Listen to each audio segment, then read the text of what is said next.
दोस्तों, क्या आप जानते हैं कि कोटा, प्रयागराज और दिल्ली जैसे कोचिंग हब्स में हर साल सैकड़ों लड़कियां ऐसी होती हैं जो घर से निकलती हैं और वापस नहीं आती। 22 साल की नेहा शर्मा भी एक रात अपने कोचिंग सेंटर से निकली और गायब हो गई। 3 दिन बाद वो एक नाले में मिली। उसका आईएएस का सपना उसी नाले में डूब गया था। लेकिन यह सिर्फ एक हादसे की कहानी नहीं है, ये एक ऐसी साजिश की कहानी है जो उस जगह रची गई जहां सपने बनते हैं। और जो इंसान इस साजिश का हिस्सा था वो कोई बाहरी दुश्मन नहीं था, वो वही था जिसे नेहा के माता पिता ने अपनी बेटी का रखवाला समझा था। कहानी की शुरुआत होती है उत्तर प्रदेश के बांदा जिले से। यहाँ के एक छोटे से गांव नरैनी में रहता था शर्मा परिवार। इस परिवार के घर का मुखिया था रमेश शर्मा। रमेश एक साधारण किसान थे। 2 बीघे जमीन, एक टूटा पुराना घर और बच्चों को पढ़ाने का एक अटूट जज्बा। उनकी पत्नी सुनीता शर्मा घर संभालती थी और उनकी बेटी थी नेहा शर्मा। नेहा इस परिवार की सबसे बड़ी संतान थी। बचपन से ही किताबों से उसका ऐसा रिश्ता था जैसे दोनों एक दूसरे के बिना अधूरे हों। स्कूल में हर साल पहला नंबर। गांव के मास्टर जी हमेशा कहते थे, रमेश भाई, इस बच्ची को आगे बढ़ाओ, ये कुछ बड़ा करेगी। और नेहा ने सच में कुछ बड़ा सोचा था। आईएएस, देश की सबसे कठिन परीक्षा, वो परीक्षा जो लाखों लोग देते हैं और कुछ 100 ही पास होते हैं। नेहा जानती थी कि राह आसान नहीं है, लेकिन उसने कभी हार नहीं मानी। 12वीं में 92% लाने के बाद उसने प्रयागराज के एक कॉलेज में ग्रेजुएशन किया और साथ साथ यूपीएससी की तैयारी शुरू कर दी। रमेश शर्मा के पास पैसे नहीं थे, लेकिन बेटी के सपने थे। उन्होंने अपनी जमीन गिरवी रखी, पड़ोसियों से उधार लिया और साल 2023 में नेहा को प्रयागराज के एक नामी कोचिंग सेंटर में दाखिला दिलाया। उस कोचिंग सेंटर का नाम था विजय आईएएस अकादमी। नेहा बहुत खुश थी, उसके माता पिता और भी ज्यादा। विजय आईएएस अकादमी प्रयागराज के सिविल लाइंस इलाके में थी। बड़ी बिल्डिंग, चमकते हुए बोर्ड, दीवारों पर आईएएस बने पुराने छात्रों की तस्वीरें। बाहर से देखने पर यह जगह किसी के भी सपनों को पंख दे सकती थी। इस अकादमी का मालिक था 47 साल का विकास सिंह। पढ़ा लिखा, तेज तर्रार, बड़ी बड़ी बातें करने वाला। शहर में उसकी साख थी, नेताओं से जान पहचान थी, पुलिस अफसरों के साथ उठना बैठना था। विकास सिंह सिर्फ एक कोचिंग सेंटर का मालिक नहीं था, वो अपने आप को एक संस्था मानता था। नेहा के पिता जब पहली बार नेहा को यहाँ छोड़ने आए तो विकास सिंह ने उनसे हाथ मिलाया और कहा, रमेश जी, आपकी बेटी हमारी जिम्मेदारी है, आप बेफिक्र रहिए। रमेश जी बेफिक्र हो गए। यही उनकी सबसे बड़ी गलती थी। अकादमी में नेहा को एक हॉस्टल में रखा गया था जो कोचिंग सेंटर के ठीक पीछे था। नेहा धीरे धीरे वहां घुल मिल गई, नए दोस्त बने। रोज सुबह 5 बजे उठना, पढ़ाई, क्लास, नोट्स, रात को फिर पढ़ाई। यह उसकी जिंदगी थी और वो इससे खुश थी। लेकिन कुछ हफ्तों बाद नेहा की एक सहेली प्रिया ने नोटिस किया कि कुछ बदल रहा है। विकास सिंह अक्सर नेहा की क्लास में आता था, उसे पढ़ाई में विशेष मदद देने की बात करता था। नेहा हमेशा विनम्रता से मना कर देती थी, लेकिन विकास सिंह नहीं मानता था। एक दिन नेहा ने प्रिया को बताया कि विकास सिंह ने उसे अपने ऑफिस में बुलाया और कहा कि अगर वो उसके साथ सहयोग करे तो उसकी पूरी फीस माफ कर दी जाएगी। नेहा ने साफ मना कर दिया।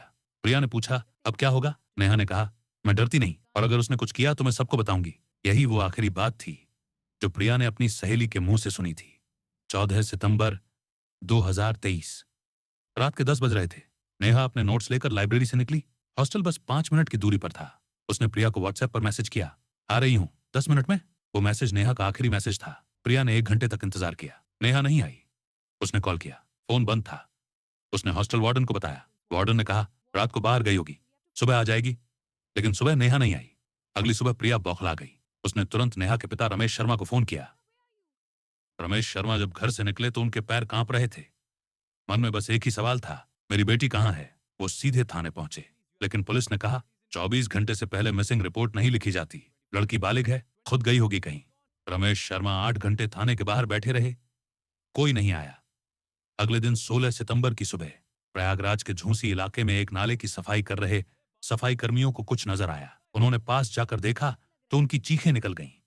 नाले में एक लड़की की लाश थी। पुलिस को खबर मिली, पुलिस आई और जब रमेश शर्मा को बुलाया गया तो उन्होंने जो देखा, उसे देखकर उस बाप का पूरा वजूद टूट गया। वो नेहा थी। उसके हाथ में अभी भी नोट्स की एक कॉपी थी जो भीग कर गल चुकी थी, लेकिन उसके ऊपर लिखे कुछ शब्द अभी भी पढ़े जा सकते थे। आईएएस 2025, मां के लिए। पुलिस ने शुरुआत में इसे आकस्मिक मौत बताया, कहा कि शायद नाले में गिर गई होगी, लेकिन पोस्टमार्टम रिपोर्ट आई तो पुलिस के होश उड़ गए। नेहा के गले पर दबाव के निशान थे, उसके सिर पर चोट के निशान थे। ये कोई हादसा नहीं था, ये हत्या थी। जब यह खबर बाहर आई तो पूरे प्रयागराज में आग लग गई। सोशल मीडिया पर #जस्टिस फॉर नेहा ट्रेंड करने लगा। छात्रों ने सड़कों पर उतरकर प्रदर्शन किया। मीडिया कैमरे विजय आईएएस अकादमी के बाहर लग गए। और विकास सिंह, वो पहले दिन से ही मीडिया के सामने आकर मगरमच्छ के आंसू बहा रहा था। उसने कैमरे के सामने कहा, नेहा हमारी होनहार छात्रा थी। जो भी हुआ वो बहुत दुखद है। हम पुलिस को पूरा सहयोग देंगे। लेकिन दोस्तों, इस दुनिया में झूठ ज्यादा देर तक नहीं चलता। जांच का जिम्मा मिला एसआईटी को। एसआईटी की अगुवाई कर रही थी अनुभवी महिला अफसर डीएसपी रेखा तिवारी। डीएसपी रेखा तिवारी ने सबसे पहले नेहा की सहेली प्रिया से पूछताछ की। प्रिया ने वो सब बताया जो उसे पता था। विकास सिंह का नेहा पर दबाव, उसकी धमकियां, नेहा का डटकर मना करना। डीएसपी रेखा का माथा ठनका। उन्होंने तुरंत नेहा का मोबाइल फोन रिकवर करने की कोशिश की। फोन नाले के पास से मिला, पानी में भीगा हुआ था, लेकिन साइबर टीम ने उसका डेटा रिकवर कर लिया और जो मिला उसने पूरे केस की दिशा बदल दी।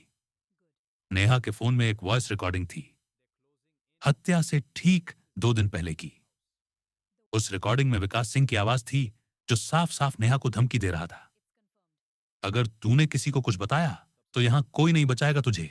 ये शहर मेरा है, पुलिस मेरी है, समझी? और नेहा की आवाज भी थी उस रिकॉर्डिंग में, कांपती हुई लेकिन दृढ़। मैं डरती नहीं आपसे, मैं सबको बताऊंगी। ये रिकॉर्डिंग सुनकर डीएसपी रेखा तिवारी की आंखें भर आईं और उनके हाथ मुट्ठी बन गए। 8 अक्टूबर 2023 की सुबह एसआईटी ने एक साथ 3 जगहों पर छापेमारी की। विकास सिंह के घर, उसके ऑफिस और उस इलाके में जहां उसके करीबी रहते थे। विकास सिंह को उसके ही ऑफिस से गिरफ्तार किया गया। उसके साथ गिरफ्तार हुआ उसका मैनेजर संजू यादव, जिसने उस रात नेहा पर हमला किया था, और एक तीसरा शख्स अकादमी का गार्ड दिनेश, जिसने विकास सिंह के कहने पर नेहा की लाश नाले तक पहुंचाई थी। जब तीनों से सख्ती से पूछताछ की गई तो जो कहानी सामने आई उसे सुनकर पुलिस टीम के भी रोंगटे खड़े हो गए। विकास सिंह पिछले 2 सालों से अकादमी में आने वाली जरूरतमंद लड़कियों का शोषण कर रहा था। जो मना करती उसे या तो निकाल दिया जाता या डरा धमकाकर चुप करा दिया जाता। नेहा ने जब रिकॉर्डिंग की बात उसे पता चली, उसी रात उसने संजू यादव को उसके पीछे लगाया।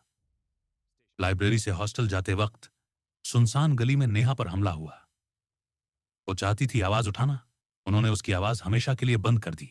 जब अदालत में यह केस गया तो वो वॉइस रिकॉर्डिंग सबसे बड़ा सबूत बनी। नेहा ने मरने से पहले खुद ही अपने कातिल के खिलाफ सबूत जमा कर लिया था। दोस्तों, जब फैसले का दिन आया, जब विकास सिंह, संजू यादव और दिनेश को कोर्ट में लाया गया, तो नेहा के पिता रमेश शर्मा वहां बैठे थे। एक बूढ़ा किसान जिसने अपनी जमीन गिरवी रखकर अपनी बेटी को पढ़ाया था, जिसके सपनों को किसी ने नाले में फेंक दिया था। जब जज ने विकास सिंह को आजीवन कारावास की सजा सुनाई, रमेश शर्मा की आंखों से आंसू नहीं निकले। वो बस बोले, काश नेहा होती यहां। दोस्तों, नेहा शर्मा की यह कहानी सिर्फ एक लड़की की मौत की कहानी नहीं है। ये उन हजारों बेटियों की कहानी है जो छोटे शहरों और गांवों से बड़े सपने लेकर निकलती हैं और जिन्हें रास्ते में वो लोग निगल जाते हैं जिन पर वो सबसे ज्यादा भरोसा करती हैं।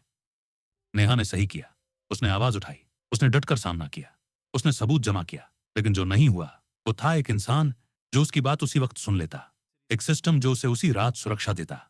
अपनी राय हमें नीचे कमेंट्स में जरूर बताएं।